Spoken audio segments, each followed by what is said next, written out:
Good morning. ప్రభు అయిన యేసుక్రీస్తు వారి పరిశుద్ధ నామములో అందరికీ శుభాలు. ఈరోజు మన అనుదిన ఆత్మీయ ఆహారంగా యోహాను సువార్త 1వ అధ్యాయము 47వ వచనాన్ని ధ్యానించుకుందాం. యేసు నతానియేలు తన యొద్దకు వచ్చుట చూచి, ఇదిగో ఇతడు నిజముగా ఇశ్రాయేలీయుడు, ఇతని యందు ఏ కపటము లేదని అతని గూర్చి చెప్పాను. చదవబడిన వాక్యంలో నతానియేలును చూచి యేసుక్రీస్తు ప్రభు చెప్పిన మాట ఏంటంటే, ఇతడు నిజమైన ఇశ్రాయేలీయుడు. అసలు నిజమైన ఇశ్రాయేలీయుడు అంటే ఏంటి? వాళ్ళందరూ యూదులే కదా. ఇంకా యూదుల్లో నిజమైన యూదుడు, నిజమైన ఇశ్రాయేలీయుడు అని ఏముంది? అందరూ కూడా అబ్రహాం సంతానం, అందరూ కూడా ఆ యోధా గోత్రానికి చెందినవారే. అందులో పర్టికులర్గా ఇతడు నిజమైన ఇశ్రాయేలీయుడు అనడానికి నతానియేలులో ఉన్న గొప్పతనం ఏంటి? అసలు ఇశ్రాయేలీయుడు అంటే ఏంటి? అసలు ఇశ్రాయేలు అనే పేరు ఎక్కడి నుంచి వచ్చింది? యాకోబుకి దేవుడు ఇశ్రాయేలు అని పేరు పెట్టాడు. పెట్టేటప్పుడు ఎందుకని పేరు పెట్టాడు అని మనం చూస్తే ఆదికాండం 32వ అధ్యాయము 28వ వచనంలో మనకు కనబడుతుంది.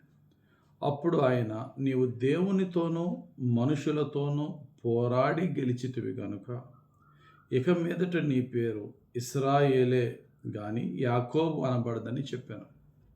కాబట్టి ఇశ్రాయేలీయుడు అంటే దేవునితోనూ మనుషులతోనూ పోరాడి గెలిచిన వాడట. మనుషులతో పోరాడి గెలిచాడంటే ఒక అర్థం ఉన్నది. దేవునితో ఒక మనిషి పోరాడి గెలవగలడా అనేది మనం చూస్తే గెలవగలడు. ఎప్పుడు గెలవగలడు? దేవుడు వారిని గెలిపిస్తాడు. ఎందుకు గెలిపిస్తాడు? వారిలో దేవునికి నచ్చే కొన్ని గుణాలు కనబడాలి.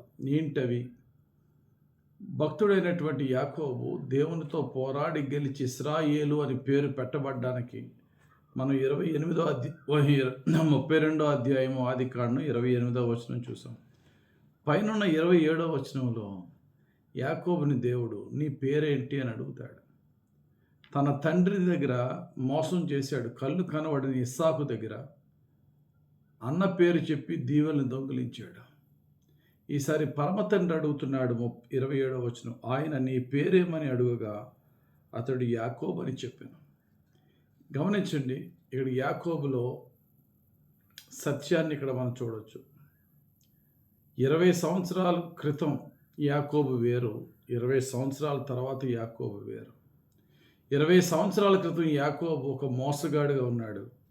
20 సంవత్సరాల తర్వాత యాకోబు, వానిలో మోసం లేదు, అబద్ధం లేదు, కపటం లేదు.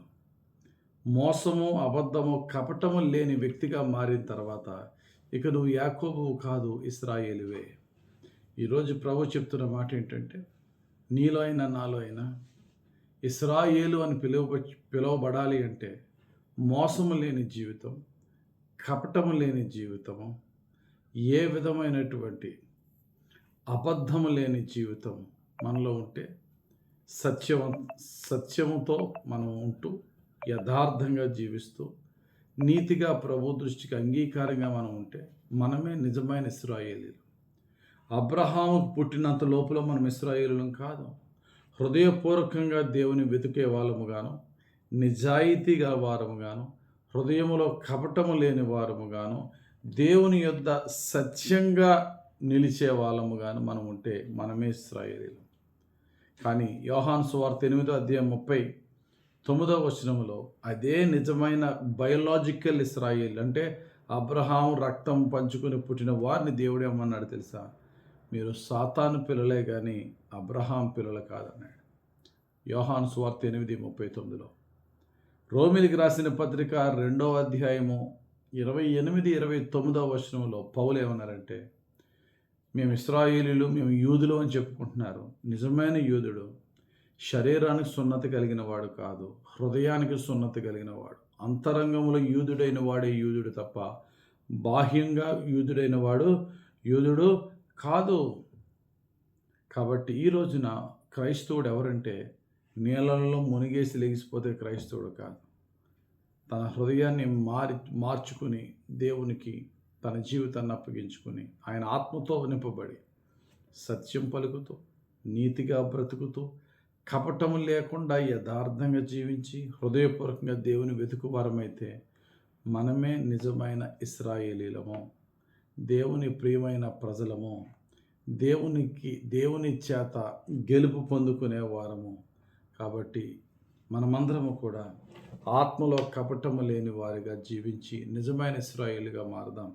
కీర్తన గ్రంథము 32వ కీర్తన 2వ వచనంలో ఉంటుంది, యెహోవా చేత నిర్దోషి అని ఎంచబడిన వాడు, ఆత్మలో కపటము లేని వాడు ధన్యుడు. కపటం అంటే పైకి ఒకలాగా లోపల ఒకలాగా, మాటలు ఒకలాగా క్రియలు ఒకలాగా అలా ఉండకూడదు. యథార్థంగా ఉంటే 73వ కీర్తన 1వ వచనంలో దేవుడిచ్చే బహుమానం చూడండి, ఇశ్రాయేలు ఎడల, మళ్ళీ ఆ ఇశ్రాయేలులో శుద్ధ హృదయులు ఎడల నిశ్చయముగా దేవుడు దయాళుడై ఉన్నాడు. కాబట్టి మనం శుద్ధ హృదయులుగా, యథార్థ హృదయులుగా, సత్యము మాట్లాడుచు ఏ విధమైన కపటము లేకుండా ఉన్నట్టుగా జీవిస్తే నతానియేలు నీవు నిజమైన ఇశ్రాయేలీయుడు అని పిలిచిన విధముగా అన్యజనులమైన మనల్ని కూడా దేవుడు నిజమైన ఇశ్రాయేలీయుడిగా అంగీకరిస్తాడు, దీవిస్తాడు. అబ్రహాం పొందిన ఆశీర్వాదాలన్నీ క్రీస్తు యేసు ద్వారా మన మీదకి దేవుడు కుమ్మరించి మనలను ఆయన ఆశీర్వాదాలతో నింపుతాడు. యథార్థమైన జీవితము, సత్యమైన జీవితము, కపటము లేని జీవితము, హృదయపూర్వకంగా దేవుని వెతికే జీవితం పరిశుద్ధాత్ముడు మనకు అనుగ్రహించును గాక. ఆమేన్. పరిశుద్ధుడా, ప్రేమ కలిగిన తండ్రి, అబ్రహాము సంతానంలో పుట్టినంత లోపల నిజమైన ఇశ్రాయేలులు కాదు, కానీ మేము అబ్రహాము సంతానంలో పుట్టకపోయినను అన్యజనులమైనను యేసయ్య హృదయపూర్వకంగా నిన్ను వెతికి సత్యమునే మేము స్వీకరించి కపటము లేకుండా యథార్థంగా నిన్ను వెంబడిస్తే మమ్మలను నిజమైనటువంటి ఇశ్రాయేలీయులుగా నీవు అంగీకరించి దీవించే దేవుడు. ప్రభువా, నీ పిల్లలం ఎందరమైతే నీ యందు విశ్వాసం ఉంచుతామో అందరూ దేవుని పిల్లలవే గొప్ప భాగ్యం ఇచ్చిన దేవ. విశ్వసించుడు మాత్రమే కాకుండా నీవు కోరిన విధంగా జీవించి నీ పిల్లలముగాను ఆత్మ సంబంధమైన ఇశ్రాయేలుగా మేము మారే భాగ్యం మాకు దయచేయమని యేసుక్రీస్తు ప్రభు పేరట ప్రార్థిస్తూ మమ్మల్ని నీ పాదాలకు అప్పగించి వేడుకొంచున్నాం తండ్రి. ఆమేన్. తండ్రి యొక్కయు కుమారుని యొక్కయు పరిశుద్ధాత్మ దేవుని సన్నిధి మనకు తోడుగుండి యథార్థంగా నిష్కపటంగా జీవించే కృపతో నిజ ఇశ్రాయేలుగా మనల్ని మార్చునుగాక. Amen. God bless you. Have very blessed day.